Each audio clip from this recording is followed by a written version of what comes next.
Can you use an irrevocable trust to protect your assets and legally avoid taxes? The answer is yes. But before I show you how to do that, I first have to show you the way that we look at the trust. So if you want the trust to do those things, then there's a lens you have to view it through. And I first have to take you back to when you were born. So when you were born, the government created an operating company for you using your social security number and your birth certificate. Okay, and that's your own little personal operating company that you're going to use to go out and acquire assets. You're going to drive revenue to it, pay the franchise tax. And when you grow up and you get into business, you realize that this operating company is really not very good at anything. So you go and you get an LLC, right, which is an operating company for your business. And we're going to drive revenue to this LLC. Okay, but the way that we get it is we create the LLC, the Articles of Incorporation.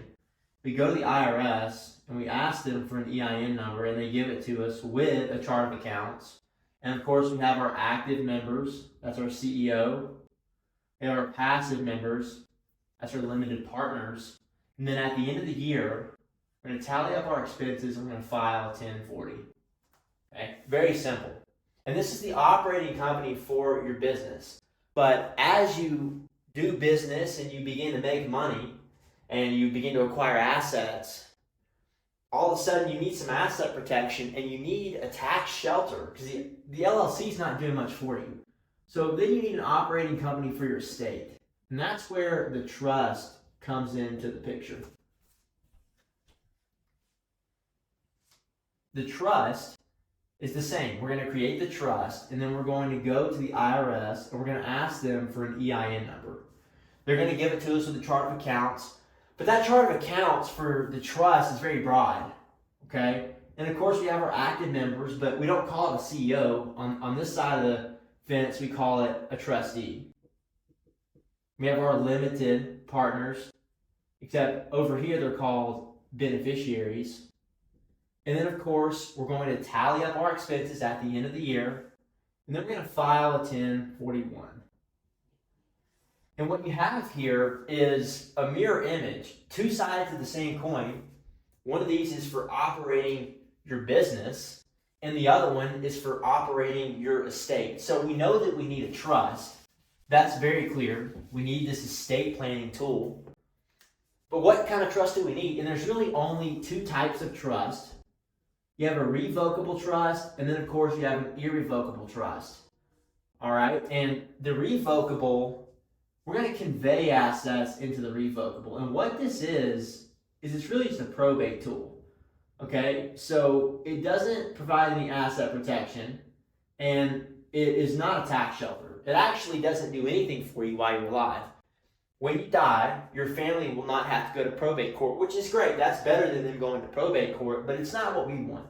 What we want is this irrevocable trust. And with this irrevocable, we're going to sell assets. And of course, it's also a probate tool. It skips probate, which is nice. But over here, you get some real asset protection and some real tax sheltering using this.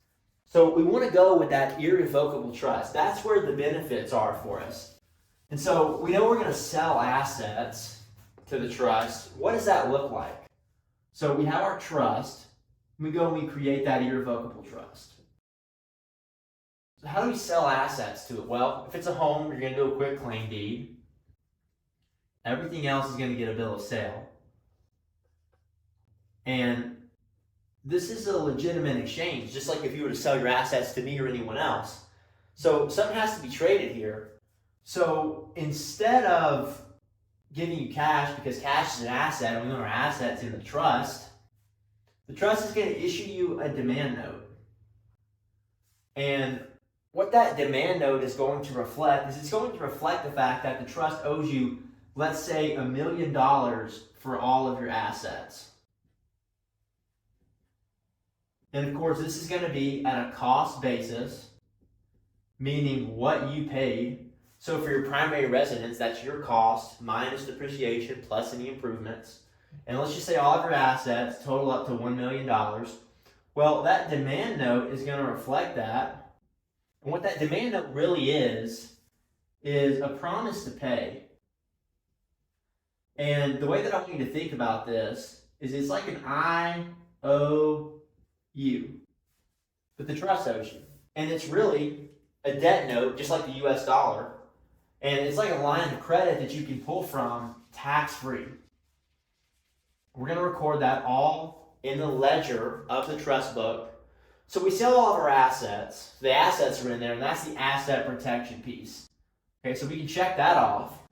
But we have this tax thing. And how does the tax thing work? And the truth about the tax thing is there's three types of income. Okay, you have passive, you have active, and you have W-2. Now, capital gains is also a part of passive. So, capital gains and passive income, they can be directly driven into the trust, and the trust can defer them in perpetuity. Okay? Now, active income cannot be, and W-2 cannot be. So, we have to create some strategy here. We have to use an entity to pass through. So, with this active income, we're going to use a multi-member LLC. We're going to bring you in as a 5% general partner. And we're going to bring the trust in as a 95% limited partner. And that's going to catch a K1. And that K1 is passive income.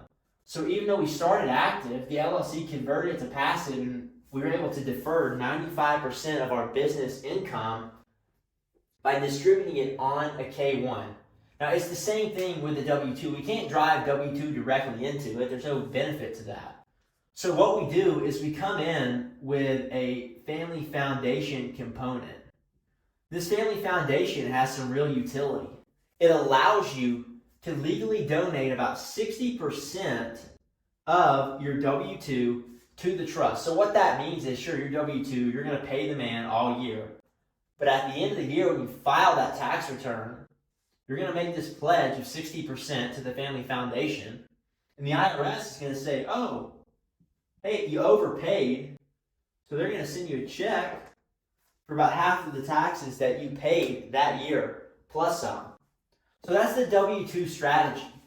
Now, what's really cool about this is this can also encompass some of that qualified money, those qualified plans that a lot of people in America have.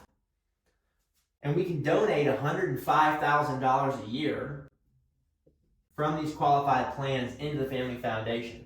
So that tax-deferred money that's in those retirement accounts can go into the foundation and never pay taxes on it. So that's how it works from a tax perspective. So we know how to get money in. How do we get money out? And the way that we get money out of the trust is that demand note. Okay, so let's just talk about this. Let's just say the trust made $100K passive income. Okay?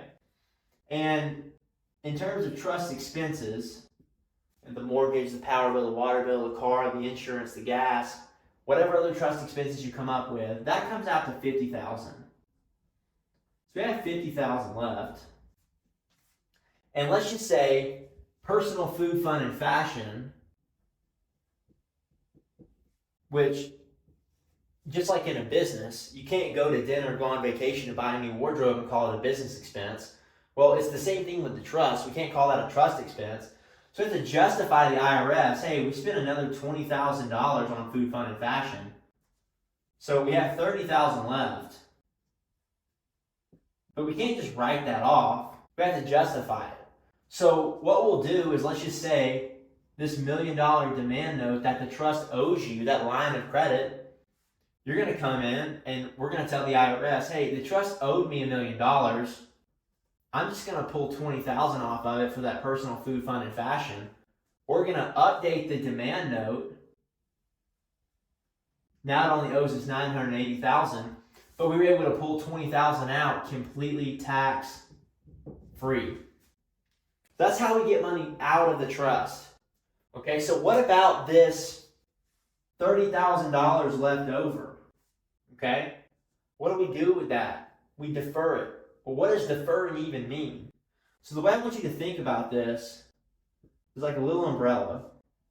And as long as the money, we'll call it the passive income and the capital gains, as long as that's under that umbrella, it can remain tax deferred. So what we're going to do is we're going to tell the IRS, hey, we have this $30,000. We're going to deduct that from the bottom line. We're going to say, yeah, we're not going to be paying taxes on anything. There was $30,000. We're going to defer that, kick the can down the road to next year. And we're going to do that every single year. And then what do we do with that deferred money? Well, what we're going to do with that deferred money is one of two things. We're going to use it to acquire more assets and grow our trust, or we're going to use it to fund our family bank. That's the life insurance piece. So where does life insurance all fit into this thing? Well, there's a book called The Century of Wealth in America, and what it talks about is what have the ultra wealthy been doing with their money for the last 200 years.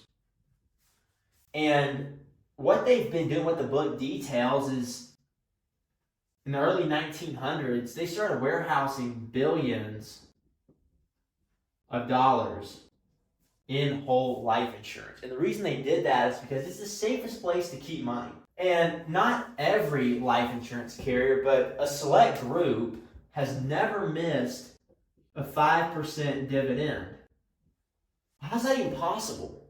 Because since 1900, we've had some pretty big milestones. We've had the Great Depression, 2008, 2020, and that's just three. And there's been dozens of micros and macros in between where nobody had any money, but yet these life insurance carriers haven't missed a 5% dividend. Okay?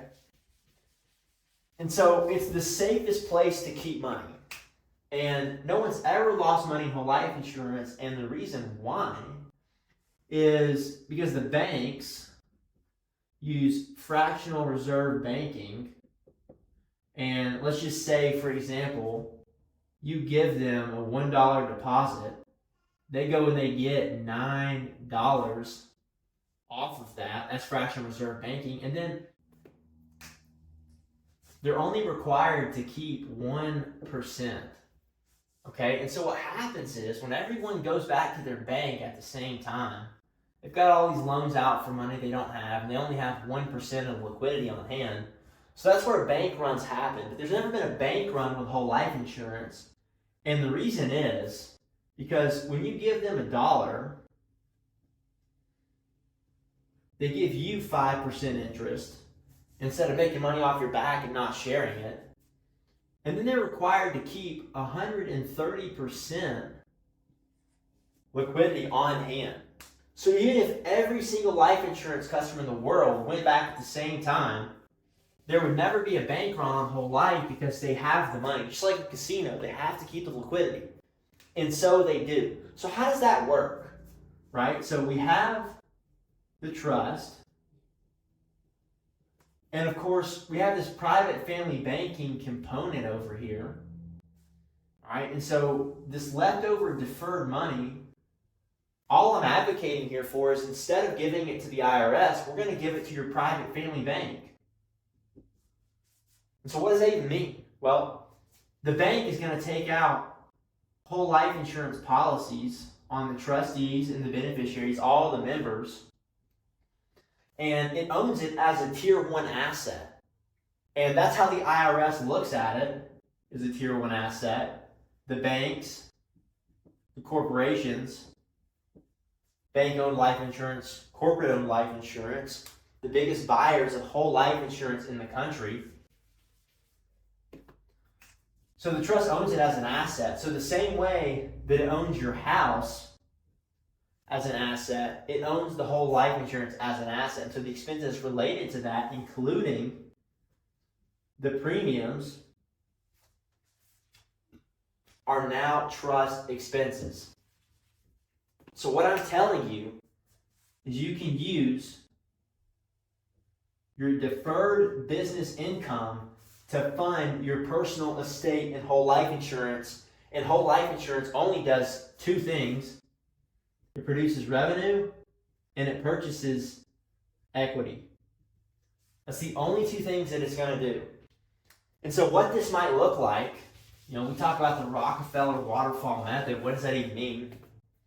What it means is, over the course of your life, maybe you give $2 million to the life insurance carrier. They give you back $8 million, so $6 million in interest.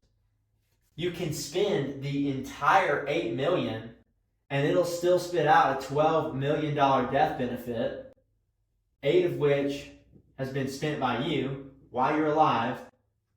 And so you turn your $2 million into $4 million equity play for the next generation, and you still got to spend $8 million.